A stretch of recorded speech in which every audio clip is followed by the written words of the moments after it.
कौन आपण मैंने खट्टा अंगूर को फोपाड़ी दौरान कि अंगूर को न फोपाड़ी खट्टा करी एई टाइप रो करिकी खातु केते बढ़िया लगे टेस्टी लगे सब बेले बजार खट्टा अंगूर आनिया को आपण मैंने कहे एमती थरे आपण मैंने जदि खट्टा करदेवे ना पिला माने तो आपको खाई सब बेले कहे यही टाइप रो खट्टा करंतु। जय जगन्नाथ। मो चैनल को बहुत बहुत स्वागत। जदि मो चैनल प्रथम थर पर आपण मैंने देखुंती निहाती लाइक शेयर सब्सक्राइब निहाती करेंगे। फेसबुक रे जदि देखुंती फॉलो करेंगे। आपण मैंने फ्रूट को केमिति धोउचंती तादर केमिकल केमिति बाहर करचंती मु तो एमती पानी और लूण पकेकी किछि समय रखी दिए तापर ताकू भल भाबे धोई दिए। आपण मैंने केमिति धोउचंती फ्रूट को निहाती कमेंट रे जणाइबे। अंगूर को मु भल भाबे धोई सारलेनी तापर एक ग्राइंडर जार रे अंगूर को एमती पकेकी बिना पानी रे याकू ग्राइंडिंग करि देबे। रेसिपी जदि आपण मानकू भल लागुची निहाती कमेंट बॉक्स रे जणाइबे। देखो मु ग्रेप्स को पूरा फाइन भावे ग्राइंडिंग कर देछि। खजूरी कोली को मु आगुरु भेदे देथिली पानी रे। पैन गरम करी ता देरे मु किछि तेल दे देली।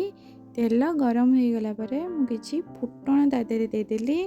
फुटण भल भावे फुटी गला परे मु गोटे सुखला लंका को खंड खंड करके एतरे पके देली।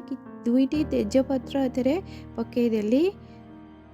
त मान आगुरु जो ग्राइंडिंग करके रखिथिले ग्रेप्स रो पेस्ट को पकेकी भल भावे ताको गोले दबा।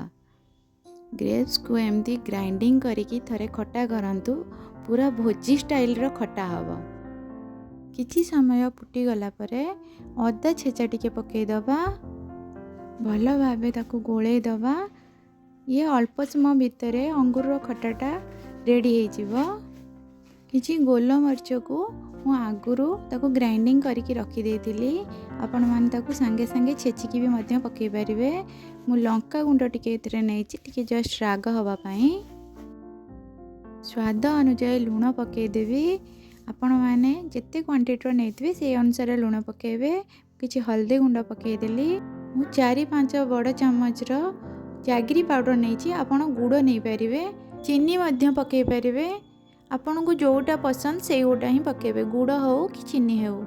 किछि समय फुटी गला परे मु किछि अंगूर को छोट छोट खंड करके रखिथिली ताकू पके दउची। ताकू पकेले छोट छोट खंडर एमती अंगूर रो पीस पाटी को आसिले भल लागिवो। खजूरी की छोट छोट काटिकी रखिथिली ताकू पकेकी किछि पानी देकी ताकू फुटीबा को छाड़ी दबा। किछि समय भितरे ये रेडी हे जिवो।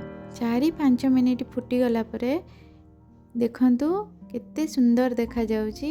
खट्टा देखी आपणकर भी इच्छा होची ना खाइया को। आपण माने घरे ए टाइप रो रेसिपी करंतु आउ एन्जॉय करंतु। आउ गोटे नुवा वीडियो रे आपण मानक सहित देखा हेबो। Thank you for watching.